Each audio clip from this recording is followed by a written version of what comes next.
It seems a lot of people in South Florida have seen some suspicious objects over time. It's all detailed in a Project Blue Book. That's what it's being called. It's a study of unidentified flying objects, or UFOs, and it was conducted by the United States Air Force. Well, this week, almost 130,000 pages of declassified UFO records were put out there online.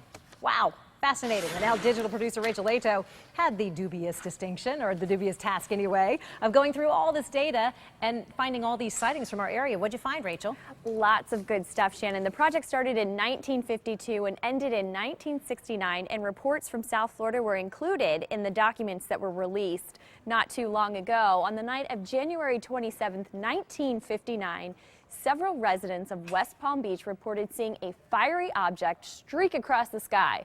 According to documents, the Air Force believes witnesses saw an Atlas missile launched from Cape Canaveral, but in another case in Fort Pierce on March 23rd through March 29th in 1961, white lights with intensity 3 times the magnitude of the brightest stars appeared in the western sky. Witnesses said the object appeared to be a star, but with a varying cyclic intensity.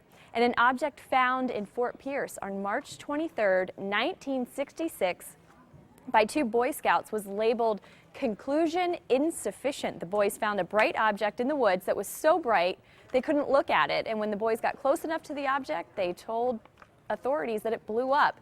So you have to see if you've seen anything like that and you think it's a UFO, share your photos with us on the WPTV Facebook page. And by the way, the result of this study was that UFOs did not pose a threat to our national security, Shannon. So we're still safe. Nobody's going to come down and take us away in spaceships. That's good to know, right?